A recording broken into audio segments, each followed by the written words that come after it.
हुआ तो कितनी उन्नति कर रहा है।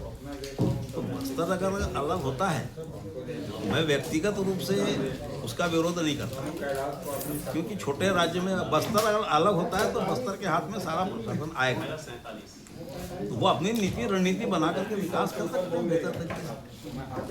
ऐसा मेरा मानना है। शाह जी, आज की प्रेस वार्ता किस संबंध में रखी गई है? आज मुख्य रूप से यह था कि हम जयपाल सिंह मुंडा साहब की जयंती आज मना रहे हैं, और उसी के तहत जो है हमने अपने यहाँ शाखा में 3 पदाधिकारियों का मनोनयन किया है। अब आने वाले समय में हम एक कार्य एजेंडा जो आप लोगों के सामने हमने बताया कि जल जंगल जमीन से संबंधित हम 6 सूत्रीय योजना को मूर्त रूप देते हुए यहाँ काम करेंगे, और आदिवासी विकास पे जितना हमसे बन सकता है वो हम सरकार को भी सुझाव देंगे और जमीन तक उस बात को लेके जाएंगे। शाह जी, आपके संगठन को 25 वर्ष पूरे हो गए, स्थापना रजत जयंती मना रहे हैं आप लोग, लेकिन आदिवासियों का कितना विकास हुआ है? आप कितना आपका क्या मतलब इसमें? विकास के बहुत सारे पैमाने हैं। विकास किसी एक छोटी सी परिभाषा में बांधने वाला विषय नहीं है। विकास बहुत सारे विषयों को लेकर के होता है। जैसे सड़कों का विकास होता है, शिक्षा का विकास होता है, स्वास्थ्य का विकास होता है। जैसे भी बताया कि आपकी गाड़ी आई ना आज 2025 में चली, तो और 2024 में नहीं थी, तो विकास आया। हमारी लड़ाई है कि विकास समय पे मिले, समय पे विकास आना चाहिए। 6 सूत्र मांग क्या है आप लोग को?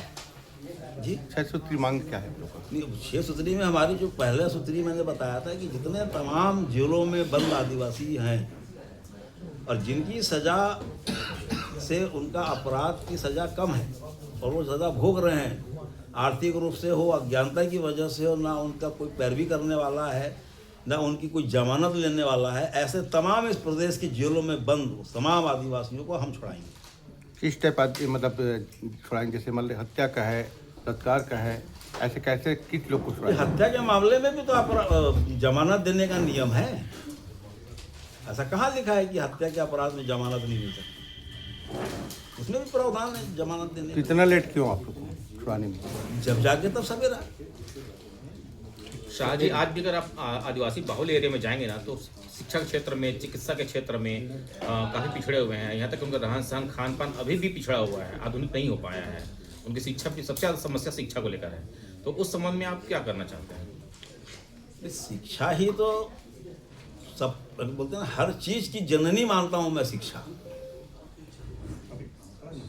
हाई स्कूल हम शुरू से कहते हैं, मेरा व्यक्तिगत रहा है, शासन प्रशासन से मैं लड़ता रहता हूं कि प्रत्येक जिले में डीपीएस जैसा हाई स्कूल होना चाहिए, प्रत्येक जिले में। हम तो राइटिंग में मांग करते थे जोगी जी के ज़माने से, जब दिग्विजय सिंह थे तब भी मांग करते थे प्रत्येक जिले में डीपीएस जैसा स्कूल होना चाहिए, हाई स्कूल। तब तो हम समझेंगे कि विकास हो रहा है। शाह जी, आदिवासी के चेहरे में कालिक पोत रहा है, इसको क्या कहेंगे आप? तो भाई का सबसे बड़ा दुश्मन भाई, तो अब उसको अगर शिक्षित कर दो, दीक्षित कर दो, तो कम से कम ये धंधे बंद करेगा। ये सरकार कैसे चल रही है आदिवासियों पर? होपलेस सरकार। और इसके मुखिया कैसे? क्या मुख्यमंत्री ही मुखिया माना जाता है वैधानिक रूप से। ठीक है सर, धन्यवाद। कैसे हो साहब आप? उसके विस्तार हेतु हम विभिन्न जिलों में प्रवास कर रहे हैं। इसी तारतम्य में आप लोगों के बीच कुछ विषयों पर चर्चा भी हमें करनी है। जैसा कि अभी आपको हमने विज्ञप्ति दी है, उसमें मुख्य रूप से छत्तीसगढ़ आदिवासी विकास परिषद जिला शाखा कोरबा की अध्यक्ष पद पर हमने वीर साहेब धनवार जी को जिला अध्यक्ष के रूप में आज यहाँ मनोनीत किया है। और महिला प्रभाग आदिवासी विकास परिषद के लिए श्रीमती सरोज कंवर को हमने यहाँ मनोनीत किया है और युवा छात्र प्रभाग के लिए हमारे युवा साथी गोवर्धन सिंह कंवर को हमने मनोनीत किया है जिले में काम करने के लिए। और जो पूर्व में हमारे यहाँ जो जिला अध्यक्ष भाई KR राज जी हुआ करते थे, उनको हमने प्रदेश की अपनी कार्यकारिणी में ले लिया है। जैसा कि आप लोग जानते हैं कि लंबे समय से छत्तीसगढ़ आदिवासी विकास परिषद के द्वारा एक नेशनल आदिवासी सत्ता नाम से पत्रिका का प्रकाशन किया जा रहा था और लगभग 17-18 वर्षों तक हमने उसका नियमित प्रकाशन किया और उस वजह से हमारी जो अन्य जो सामाजिक गतिविधियां थी वो शिथिल हो गई थी। यदा कदा समस्याओं पर हम सार्वजनिक रूप से बातें किया करते थे, लेकिन मुख्य रूप से जिस प्रकार की कलम आप लोग चलाते हैं उसी प्रकार की कलम हम लोग भी चला रहे थे। कोरोना के बाद वो स्थितियां बहुत बेहतर हम लोग नहीं संभाल पाए, तब सब तरफ से इस प्रकार की मांग उठी कि संगठन को फिर से जमीन में सक्रिय किया जाए। फिर उसके पश्चात जो है 2026 से आदिवासी सत्ता का पुनः प्रकाशन हम करेंगे। इस प्रकार का विचार 2025 में नियमित रूप से हम लोगों के बीच चलता रहा। तो जनवरी की आप लोगों को नए वर्ष की शुभकामनाओं के साथ आज मैं विशेष रूप से आदिवासी समाज के मसीहा संविधान सभा के सदस्य और जो कुछ भी आज इस देश में आदिवासी समाज प्राप्त कर रहा है संविधान में, उसके रचयिता और उसके जनक जयपाल सिंह मुंडा साहब थे। बहुत कम लोगों को इस बात की जानकारी है। आदिवासी विकास परिषद के प्रयासों से विगत 7-8 वर्षों से देश में जयपाल सिंह मुंडा साहब की 3 जनवरी को जयंती मनाना प्रारंभ आदिवासी समाज ने किया है और आज ही के दिन माता सावित्री बाई फुले उनका भी जन्मदिन है। तो हम संयुक्त रूप से इसके आयोजन को कर रहे हैं और आज शक्तिपीठ बुधवारी में 2 बजे से हमारी इस विषय को लेकर कार्यशाला और एक संगोष्ठी भी है। आज आप लोगों के सामने मैं इस बात की घोषणा भी कर पहली बार हमने जो अपना एजेंडा तैयार किया है, उस एजेंडे के तहत 29 जनवरी को राजधानी के वृंदावन भवन में हमारी प्रदेश स्तरीय एक बैठक होने जा रही है, जिसमें जो नवनिर्वाचित जो अभी पदाधिकारी हमारे प्रदेश कार्यकारिणी में बने हैं और उसके साथ जो जिलों में संगठन का निर्माण का कार्य चल रहा है, तो उन सब का एक शपथ ग्रहण समारोह 29 जनवरी को रायपुर में होगा। उस शपथ ग्रहण समारोह में हम 6 सूत्री कार्यक्रम का एक एजेंडा जारी करने जा रहे हैं कि हम इन 6 बिंदुओं पर इस प्रदेश में काम करेंगे। मैं आपको या आप लोगों के माध्यम से मैं उसका सिर्फ एक बिंदु बताना चाहता हूं, क्योंकि अभी सारे बिंदुओं को सार्वजनिक हम नहीं करना चाहते, लेकिन जो उसका सबसे बड़ा एक महत्वपूर्ण बिंदु है जिसका अभाव सभी समाज के बीच में है, चाहे वो पिछड़ा वर्ग हो, चाहे वो आदिवासी समुदाय हो, चाहे वो दलित समुदाय हो, किसी भी सामाजिक संगठन का ध्यान इस मूलभूत विषय पर कभी नहीं गया। तो उस काम को हम शुरू करने का प्रयास अपने एजेंडा में जो 6 सूत्री एजेंडा हमने बनाया है पूरे प्रदेश के लिए, उसमें से जो पहला बिंदु है कि इस प्रदेश में जितने भी आदिवासी जेलों में बंद हैं, और आप लोग भी चूंकि पत्रकारिता में है तो आप लोग बहुत बेहतर तरीके से जानते हैं कि गरीब लोग विचाराधीन कैदी के रूप में जेलों में कई सालों से बंद पड़े रहते हैं। उसका अपराध अगर प्रमाणित हो जाए तो ऐसे अपराधों में वो 2 साल 3 साल की जो सजा होती है, उससे भी वो 4 साल 5 साल 6 साल जेलों में बंद हैं। इस प्रकार की बहुत सारी रिपोर्ट्स समय समय पर प्रकाशित होती है। हमने इसको बहुत गंभीरता से अध्ययन किया, तो हमने तय किया है कि हम छत्तीसगढ़ में इसकी शुरुआत करेंगे कि छत्तीसगढ़ के जितनी भी जेल हैं, वहाँ जितने भी प्रकार के बंदी हैं, उनकी हम जमानत कराएंगे। अगर जमानत कराने की आवश्यकता पड़ती है तो आदिवासी विकास परिषद अपने तरफ से वकालतनामा प्रस्तुत करके उनको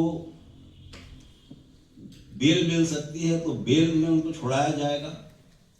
और यदि उन्होंने जो कानून में जो सजा है अगर उसको पूरा कर लिया है तो फिर हम न्यायालय से निवेदन करेंगे कि इन्हें तत्काल रिहा किया जाए।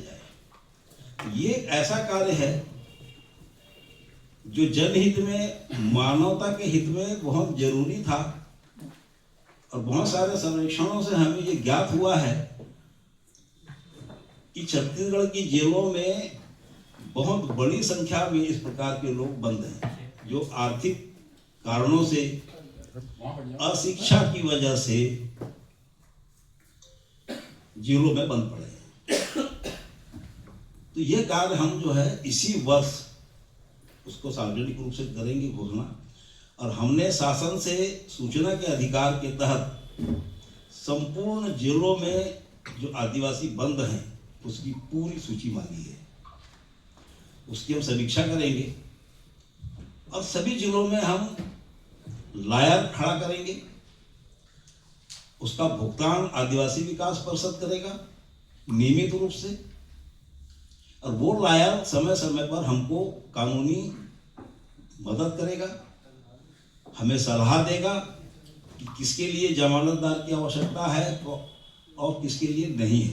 तो इस प्रकार का हम कार्य एजेंडा लेकर के पहली बार, मैं समझता हूँ कि देश में कभी किसी सामाजिक संगठन ने इस प्रकार की योजना बना के काम करने का प्रयास नहीं किया है।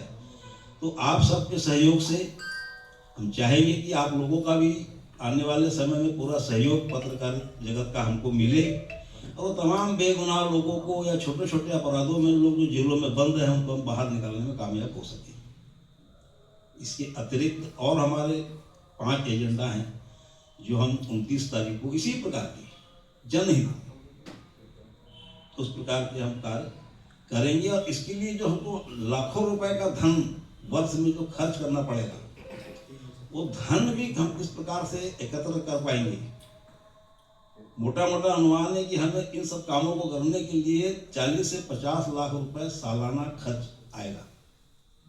तो ये धन की व्यवस्था भी हम करेंगे, उसके लिए भी हमने अपनी सारी योजना बना ली है और इतना रुपया हम पूरे देश से इस कार्य के लिए इकट्ठा करेंगे। इसके अतिरिक्त यदि अगर आप लोग कुछ और पूछना चाहते हैं तो पूछ सकते हैं। धन्यवाद।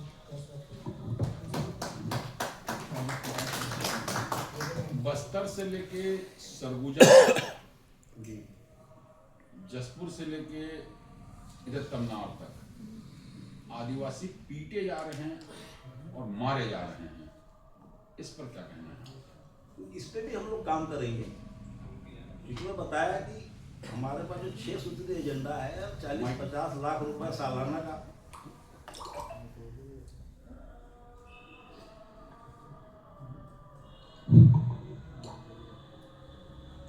वो हमारे तीसरे या चौथे एजेंडा में है। मैंने आपको हमारा टोटल बजट ही बता दिया कि हमें एक साल में हमने जो बनाया है पूरा कार्यक्रम, उसमें हमें 40 से 50 लाख रुपए साल का चाहिए। और हम सरकार से सहयोग मांग के नहीं करेंगे। अब तक आदिवासी समाज पूरी तरह सरकार पर आश्रित होकर के काम करता रहा और मानता रहा। अब हम इस परिपाटी से अपने समाज को बाहर लेके जाएंगे। अब हमारा समाज इतना भी कमजोर नहीं है, सिर्फ कमजोर है इच्छा शक्ति की वजह से। जो दृढ़ इच्छा शक्ति समाज के अंदर होनी चाहिए, उस प्रकार का एजेंडा होना चाहिए। तो ये 40 लाख 50 लाख रुपए महीना सालाना इकट्ठा करना कोई बहुत बड़ा विषय नहीं है। अगर हम इस देश में 11 करोड़ 12 करोड़ की अगर हम बात करते हैं कि हम आदिवासी हैं, इसी छत्तीसगढ़ में हम 70 से 80 लाख आदिवासी हैं, जिसमें कम से कम 50,000 से ज्यादा सरकारी सेवाओं में लोग हैं। तो ये धनराशि एकत्रित करना कोई बहुत बड़ी बात नहीं है। चाहिए इच्छा शक्ति, और वो इच्छा शक्ति को हम खड़ा करना चाहते हैं। हम इसी प्रकार का काम करना चाहते हैं कि जिनकी जमीनें, क्योंकि मैं खुद ही 1980 से आदिवासी विकास परिषद जब मध्य प्रदेश हुआ करता था, तब से मैं इसमें कार्यकर्ता के रूप में काम कर रहा हूँ। डॉक्टर भंवर सिंह पोर्ते, दिलीप सिंह घुरिया जैसे लोगों के सानिध्य में हमें काम करने का अवसर मिला। तो जमीन की कितनी समस्याएं हैं वो भी मैं जानता हूँ, शारीरिक प्रताड़नाओं की कितनी समस्याएं हैं उसको भी मैं जानता हूँ। जैसे तमनार के अंदर में फर्जी ग्राम सभाओं के द्वारा जग जाहिर हो चुका है, ग्राम पंचायतों ने अनुमति दी नहीं है, शासन प्रशासन जो है फर्जी तरीके से प्रस्ताव पास करा करके जमीनों का अधिग्रहण करना चाहता है। तो ये सबकी लड़ाई टुकड़ों टुकड़ों में अपने अपने हिसाब से लड़ने की बजाय कानूनी रूप से एक अच्छा लॉयर आप अपने पास रखिए, जो आपको हमेशा सलाह दे। अगर हमको हाई कोर्ट में समय पर जाना है तो हमारे लोग समय पर नहीं जा पाते, समय पर सरकार के पास अपील नहीं कर पाते, सरकार के पास दबाव नहीं बना पाती। तो तमाम जो है 40-50 सालों में मैंने जो कमियां अपने समाज में देखी, सामाजिक संगठनों में जो कमियां मैंने देखी, हम चाहते हैं कि हम सब उसको दूर करके अगर हम सरकार से बात करें, हमारा लॉयर जो है उस प्रकार से बात करे, तो आप भी जानते हैं कि सुप्रीम कोर्ट में ऐसे कई मामले हैं जनहित के, जो प्रशांत भूषण साहब जैसे लोग या कपिल सिब्बल जैसे वकील लड़ते हैं और जनता को न्याय दिलाते हैं। तो उसी पैटर्न पे हम छत्तीसगढ़ में भी अपने राज्य में इस प्रकार का काम करेंगे और जनता का न्याय सुनिश्चित करेंगे। छत्तीसगढ़ में आदिवासी मुख्यमंत्री हैं, उसके बावजूद जो स्थिति आज निर्मित है उस पर आप क्या कहेंगे? देखिए, मुख्यमंत्री कोई भी रहे, मैं इस विषय पे बहुत ज्यादा फोकस नहीं करता कि कोई आदिवासी मुख्यमंत्री होगा तो ही भला होगा। डॉक्टर रमन सिंह भी तो गैर आदिवासी थे, लेकिन उन्होंने जनहित में बहुत सारे काम किए थे। उनकी पार्टी के लोग उस बात की प्रशंसा नहीं करते, पर मुझे बहुत करीब से मालूम है कि जितना रमन सिंह ने स्वास्थ्य के लिए धनराशि दी अपने कार्यकाल में, उतनी राशि कभी किसी ने नहीं दी।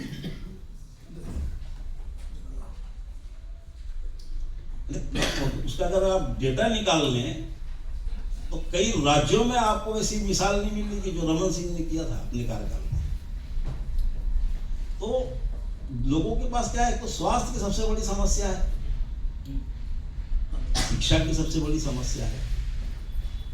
अब आदिवासियों के पास में दोनों समस्याओं के साथ साथ में एक प्लस जुड़ जाता है कि वो जल जंगल जमीन की समस्याओं से लंबे समय से पीड़ित है। तो यहां भी उसकी अज्ञानता ही बहुत आड़े आती है। जैसे तमनार में जिंदल को अगर जो भूमि जो 14 गांवों की दी गई है, अब ग्राम सभा वहां हुई नहीं, अब आपने 2 आदमी 4 आदमी पकड़ लिया उस गांव का, उससे आपने लिखवा लिया और शासन प्रशासन डंडे के जोर पे सब करता है, दबाव में करता है। तो अब वहां के लोग अकेले लड़ते रहते हैं। 14 गांव के समर्थन में अगर 1400 गांव खड़े हो जाए तो छत्तीसगढ़ का कोई जंगल नहीं कटेगा, वही कटेगा जिसकी आवश्यकता है। ये समस्या अकेले आदिवासियों की थोड़ी है। तो सबले बढ़िया छत्तीसगढ़िया तो दुनिया में हम ही को कहा जाता है ना। ऐसा किसी गुजराती को क्यों नहीं बोला जाता, किसी पंजाबी को क्यों नहीं बोला जाता? यानी हम भारत के वर्ल्ड क्लास अच्छे लोग हैं, सबले बढ़िया छत्तीसगढ़िया। मुझको तो ये शब्द अच्छा ही नहीं लगता कभी। पंजाब का आदमी खराब है क्या? गुजरात का खराब है क्या? महाराष्ट्र का खराब है? हम ही दुनिया के सबसे बेस्ट आदमी। मतलब आओ, कपड़े उतारो, हमारे घर में सो जाओ, खा करके चले जाओ, सबसे बढ़िया छत्तीसगढ़िया। तो कमियां हमारे अंदर भी है, सब कुछ सरकार के भरोसे नहीं किया जा सकता। तो उस प्रकार के कार्यक्रम को हम करना चाहते हैं, जन जागरण करें। सरकार के खिलाफ रात दिन धरना प्रदर्शन जुलूस से क्या पालेगा कोई? तो सरकार से लड़ने के और भी उपाय हैं। अभी तक तो 40-50 सालों से लोग सिर्फ यही काम कर रहे हैं, धरना दो, जुलूस निकालो, आंदोलन करो। हम चाहते हैं कि उसके साथ साथ में अब कानूनी रूप से भी सरकार से लड़ने के लिए तैयारी करें, बातें करें उसको कि आप कैसे लड़ लोगे जंगल, कैसे लड़ लोगे जमीन। तमनार वाले में आप लोग लड़ोगे वहाँ पे? जी, सरकार के खिलाफ लड़ोगे तमनार वाले में? नहीं, मैं क्या बोला, इसके साथ साथ आप दूसरा कोई काम नहीं कर रहे हैं ना। अभी तमनार में हुआ उसके खिलाफ पे आप लड़ोगे आप लोग आदिवासी? हमारे ही लोग लड़ रहे हैं वहाँ, वो बाहर से आया थे लोग थोड़ी, हमारे संगठन के लोग। आदिवासियों में धर्म परिवर्तन को लेकर एक बड़ी समस्या ये कोई समस्या नहीं है, बस क्या होता है, इसको जबरदस्ती का समस्या बना करके मैं जहाँ जाता हूँ बस सारा बात एक तरफ, आज भी फिर वही होगा। अभी हम जिस विषय में मुद्दे पे बात कर रहे हैं ना, वो डाइवर्ट हो जाएगा। अब 1 घंटा आधा घंटा इसी पे सवाल जवाब करते बैठेंगे।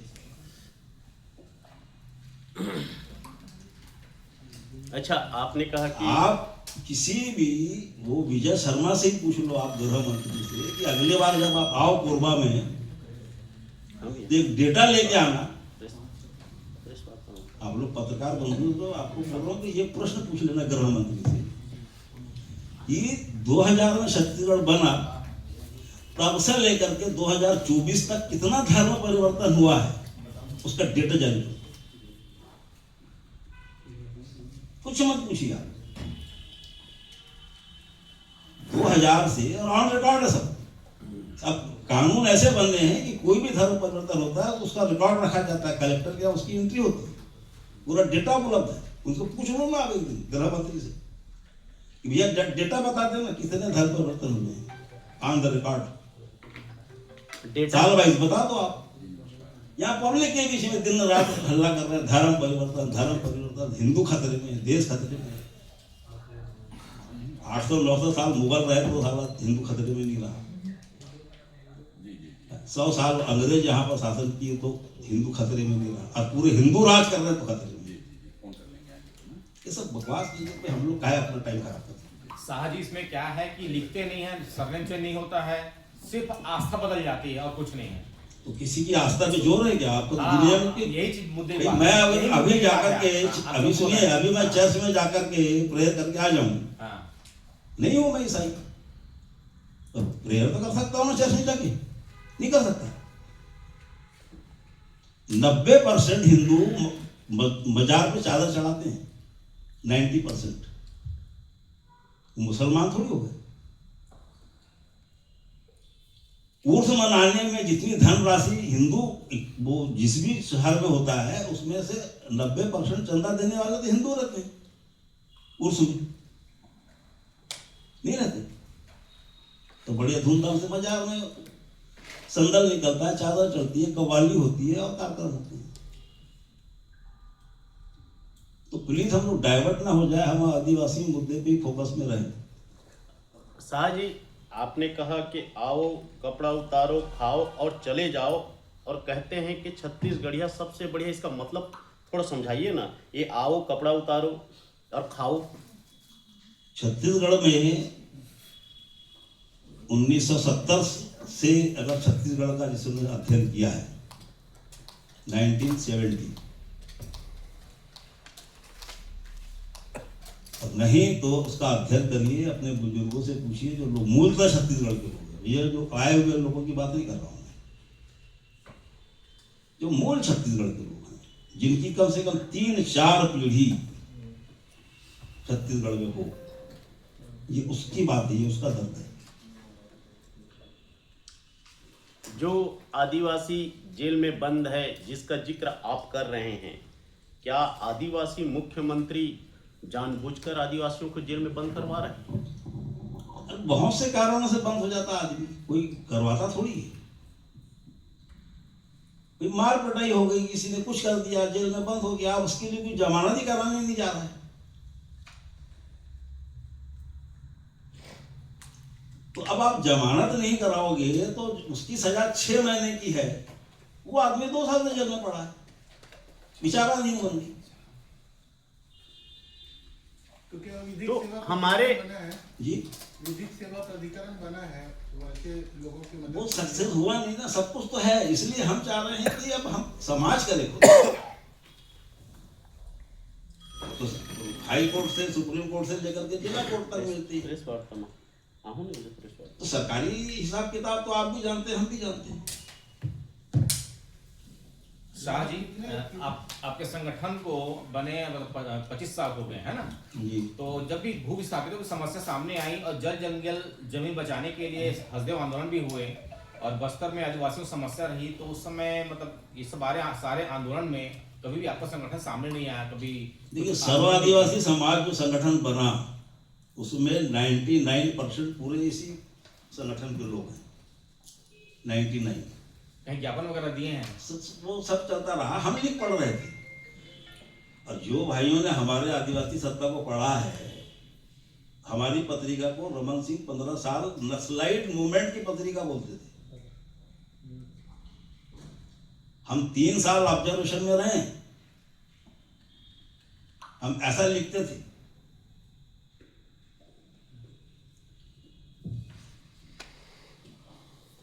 हमने लिखने में कोई कोताही नहीं की। पढ़ने के बाद में लोगों को डर लगने लग गया था कि कहीं हमें ना लोग नक्सली समझ लें।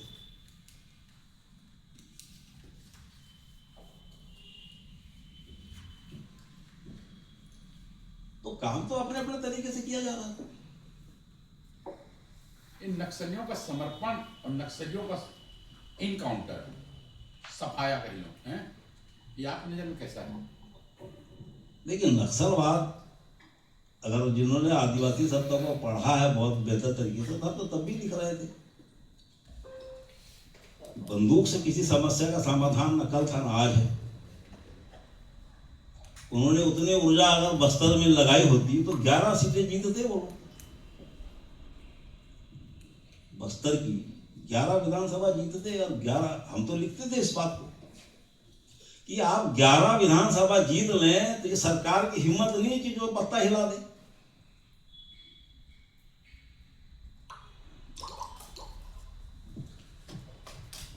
हम तो इस बात को भी लिखते थे पत्रिका में कि आप ये बंदूक का रास्ता छोड़ करके विधानसभा जीतिए। 11 विधानसभा में 11 विधायक लेकर के आइए आप रायपुर के अंदर में। जिस दिन आप इसमें कामयाब हो जाएंगे तो बाकी की और 25 सीटें आपके कदमों में आ जाएगी। करो ना फिर आप यहाँ पर जल जंगल जमीन की राजनीति रायपुर में बैठ के, कौन हिला सकता है आपको? क्या हुआ 40 साल के बाद में आखिर सब सफाया हो गया लगभग। हजारों बेगुनाह मारे गए, करोड़ों अरबों खरबों की संपत्ति स्वाहा हो गई देश की। उससे कुछ हासिल नहीं होने वाला है। अभी एक बात आती है कि बीते 6 महीनों और साल भर के अंदर जिस ढंग से नक्सलाइट मूवमेंट को जीरो करने का, 31 मार्च को नक्सल मुक्त छत्तीसगढ़ करने का जो एजेंडा है, कहा जाता है कि ये व्यक्ति विशेष को लाभ पहुंचाने के लिए यह एजेंडा तय किया गया है। इस पर आदिवासी विकास परिषद के अध्यक्ष का क्या स्टेटमेंट? हम तो इस बात को भी लिखते रहे हैं, बोलते हैं कि जिस दिन भी नक्सलवाद समाप्त होगा, आज से 10 साल पहले भी मैंने लिखा है, बोला है, आपके यहाँ भी बोला है, जिस दिन भी नक्सलवाद समाप्त होगा वहां क्या होगा? विकास के नाम पर ये लड़ाई पंडित जवाहरलाल नेहरू के जमाने से चल रही है। जिस महान आत्मा का हम आज जो स्मरण करने वाले हैं, जयपाल सिंह मुंडा साहब का, उनसे ज्यादा फाइट तो नेहरू से किसी ने नहीं किया।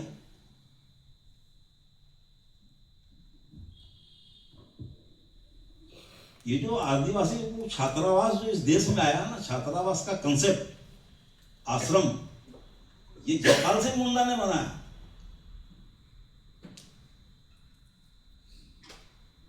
ये जो पूरे भारत में छात्रावास जो खुले हैं, उसका कंसेप्ट तैयार करने वाला जयपाल सिंह मुंडा साहब। कि आदिवासी तो स्कूल का नामो निशान नहीं, जहां सड़कें नहीं, बिजली नहीं। 1950 में जब आज आपके पास में पूरे अप्रोच रोड नहीं है, तो 1950 में जब पहला आम चुनाव हुआ था, तब देश की हालत क्या थी कि नंगे घूमते थे आदिवासी लोग, सिर्फ लंगोट चड्डी पहन के।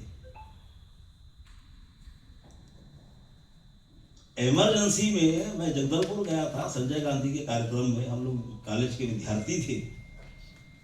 मैंने एक भी महिला नहीं देखी जिसने ब्लाउज पहनी।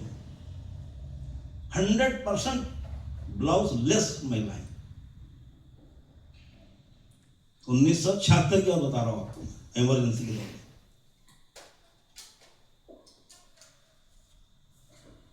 उस व्यक्ति ने उस जमाने में कल्पना किया था कि जब तक सरकारें छात्रावास और आश्रम नहीं खोलेगी, ट्राइबल नहीं पढ़ पाएगा। नेहरू जी की बात समझ में ही नहीं आ रही थी, तो बहुत फाइट हुई उनमें। पार्लियामेंट की डिबेट में सब चीजें हैं, आज की तारीख में मौजूद हैं। और एल्विन बेरियर का नाम आप लोगों ने सुना होगा, उस जमाने में भारत में थे, वो छोड़ के गए नहीं थे तब तक। फिर समझौता करवाया एल्विन बेरियर साहब ने, पंडित जवाहरलाल नेहरू और क्या बोलते जयपाल सिंह मुंडा साहब से वार्ता हुई, और पंचशील का सिद्धांत पे बना। फिर ऐसे बहुत, मतलब ये लड़ाइयां बहुत लंबे समय से। जल जंगल जमीन की लड़ाई बहुत पुरानी है, अंग्रेजों के जमाने से लेकर के आज तक चले आ रही है।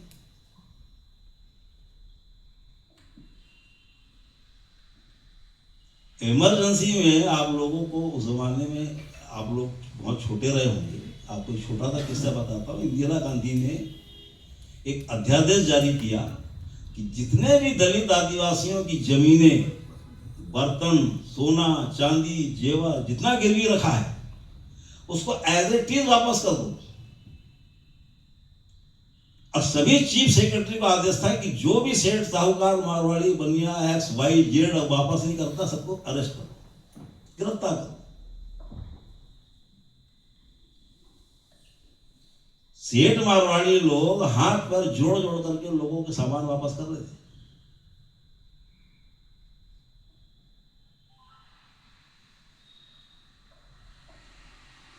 सरकार अगर चाहे तो क्या नहीं हो सकता। अब उसमें मैं जो बताना चाह रहा हूं कि 25% से ज्यादा आदिवासियों ने वो जमीनें, बर्तन, सोना चांदी वापस लेने से इनकार कर दिया कि महाराज मैं तो ले रहा हूं आपको से सामान, मैं जब दूं तो पैसा ला तभी लूं। ये बात को थानेदार को लिख करके देना पड़ता था प्रत्येक थाने में कि कौन आदिवासी सामान लेने से इनकार कर रहा है। फिर उसकी पूरी रिपोर्ट जाती थी चीफ सेक्रेटरी को, फिर वहां से पूरा इकट्ठा करके वहां भेजा जाता था भारत सरकार को। वो तब तक 1.5 साल में इमरजेंसी हट गई। और ये बता रहा हूं मैं आपको, उसका क्या हुआ फिर बाद में पता नहीं चला। तो सरकार अगर चाहे तो सब कर सकती है, किसी को लाभ पहुंचाना चाहिए तो सब कर सकती है। मेरे को तो कोरबा आते आते 40 साल हो गया, अभी भी सड़क ठीक से नहीं बन पाई। ले दे के अभी अभी पता चला कि तो गाड़ी आती है बढ़िया शाम को, जो यहाँ रात में 10 बजे पहुंचा देती है 4 घंटे में। और कोरबा का कितना माल जा रहा है सरकार के पास, और कोरबा को मिल क्या रहा है।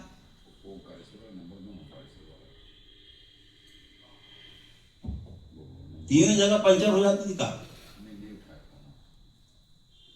आज से 20 साल पहले।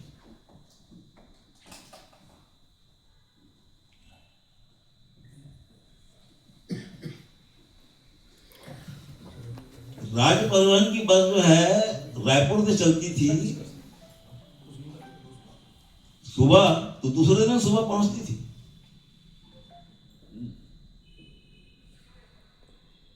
कभी पट्टा टूट जाता था, कभी टायर फट जाता था, कभी पंचर हो जाता था।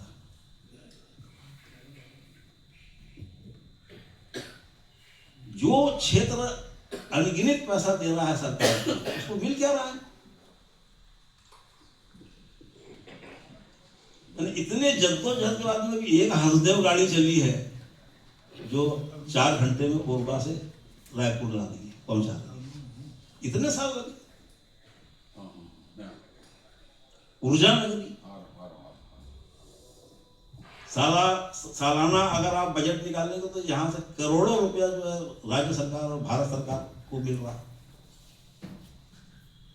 तो 20 साल से मैं देख रहा हूँ रोड ही बन रहा है ऊर्जा वाला, 20 साल हो गया होगा। तो ये जन जागरण है। हम कहीं ना कहीं अपने आईने में अपने चेहरे को तलाशें। सबको सरकार के ऊपर नहीं थोपा जा सकता। जन जागरण भी बहुत जरूरी है। जनता की जागरूकता विकास का बहुत बड़ा पैमाना मैं मानता हूं। अगर आप सांसद का जीना हराम कर दोगे तो आपके शहर की सड़कें सब ठीक हो जाएगी। नगर निगम का हगना मुतना बंद कर दो, आपकी सब नाली बन जाएगी। एक तो कुत्ता मर जाता है तो आदमी 2 दिन तक फोन लगाते रहता है नगर निगम में, वो कुत्ता मर गया, यही नहीं कि खुद ही उठा के फेंक दे।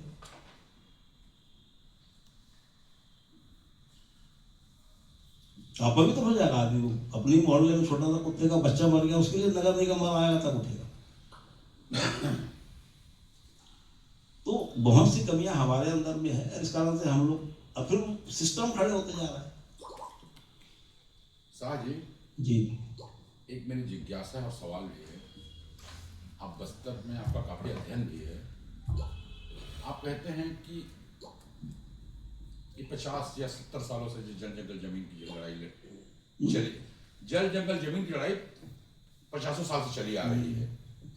50 साल पहले उसी बस्तर में वॉलंटियर के लिए बेहतरीन इंफ्रास्ट्रक्चर बन गया, कोई विरोध नहीं किया। आज एक छोटा सा कोई प्लांट आ रहा है, चाहे नगर नार में हो, चाहे एनएमडीसी का हो, चाहे अभी न्यू प्लांट है, फिर इतना विरोध क्यों? उस जमाने में बन गया और आज जो है अभी भी ना लोगों के पास अध्ययन नहीं है। आप बस्तर की पहचान कांकेर के आदिवासियों से मत करिए कि अरविंद नेताम और सोरी और पोयाम और दर्रो खर्रो। अभी भी आपको गिना रहा हूं मैं, सुकमा, दंतेवाड़ा, बीजापुर, नारायणपुर, 4 जो जिले हैं वहां अभी भी आपको एक भी क्लास 2 अफसर नहीं है पूरे छत्तीसगढ़ में। जिन जिलों की मैं बात कर रहा हूं आपको, यही ओरिजिनल खांटी बस्तरिया इलाके हैं।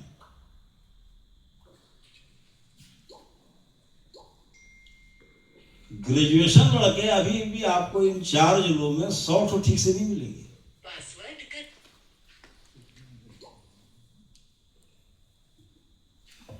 एक्चुअली क्या है, लोगों का नजरिया सही नहीं रहा। हमारे ही समाज के लोगों का, हमारे ही पूर्वजों का, हमारे ही सोशल एक्टिविटीज लोगों का ना तो अध्ययन रहा ना नजरिया ठीक रहा। ये सब कांकेर के आदिवासियों को ही पूरे बस्तर के आदिवासी समझने की भूल करते रहे लोग छत्तीसगढ़ में, पूरे प्रदेश में, मध्य प्रदेश में, देश में, क्योंकि पहाड़ के नीचे है और धमतरी से लगा हुआ है।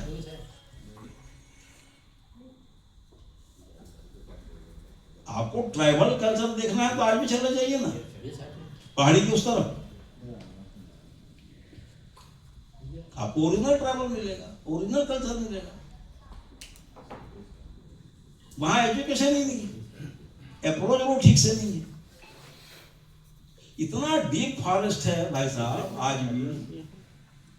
आज भी इतना डीप फॉरेस्ट है वहां कि 5 कदम पे एक वहां के पेड़ के तने भी इतने बड़े बड़े रहते हैं, उसका तना, उसके पीछे 3 आदमी खड़ा रहेगा दिखेगा नहीं। वहां का पेड़ का तना इसका